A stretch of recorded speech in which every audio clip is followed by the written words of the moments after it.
Anna, how significant is it here that Nike has postponed its investor day? I know that they are in the middle of a transition period where they're going to be handing the reins from John Donahoe over to Elliott Hill, but nevertheless, are investors disappointed that they're not getting more of a structure to what Nike has in plan?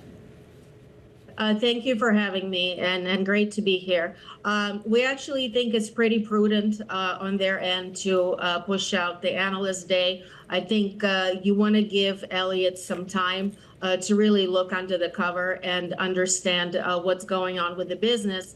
And there's a lot of heavy lifting that Nike is undergoing right now, and a strategic plan that really would be more his own would take time. So we think that's completely logical on their part and is prudent, as I mentioned. What gets sales up, Anna? Are we talking about better marketing, better shoes, what? Yeah, so, in the past, Nike had to worry about Adidas being a big competitor.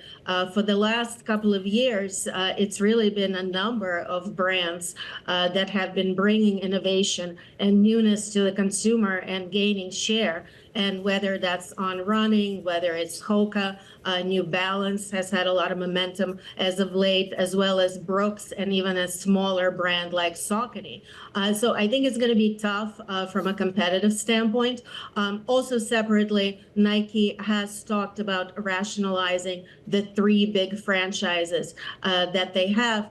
Those 3 are Air Force One, Dunks, and Jordans. And frankly, those were very popular several years ago. It does seem like the company oversupplied those franchises to the market. And of course, after a while, those just become less popular. And to our math, those are really pretty significant, about 1/3 of sales of overall company. So rationalizing those while bringing performance innovation in the industry where lead times are still very long. It takes about 9 to 12 months to produce a new shoe. Certainly, this is a turnaround that's going to take some time. Okay, so they have a new CEO coming in, Elliott Hill. I know that he's a former intern. He had already retired, but he's being brought back out of retirement.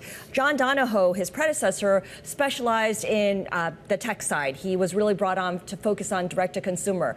What is Elliott Hill's biggest challenge going to be? Is he a product person? Is he a brand person? What does he bring to the table? Yeah, so this is a great question. So he is a Nike veteran, and for a company that has had some issues culturally as of late, I think bringing a veteran back who was at Nike for 32 years is very important. Elliott is not necessarily a product guy, is our understanding, but he is a brand guy, and he does have great relationships with the partners out there. So under Donahoe, the move for the last several years has been Nike pushing more into their own DTC, and we do think some of that is going to go back into the wholesale channel under new leadership. But of course, all of this remains to be seen. Just real quick, only about 30 seconds. Do you see any potential for any M&A activity on the part of Nike?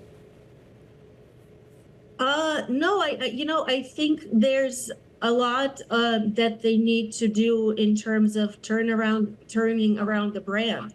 Nike is a phenomenal brand that has a lot of brand equity that lately, has been tarnished. But I do believe it's possible to bring that back. So I think focus will be more important rather than, going out and playing in the M&A field.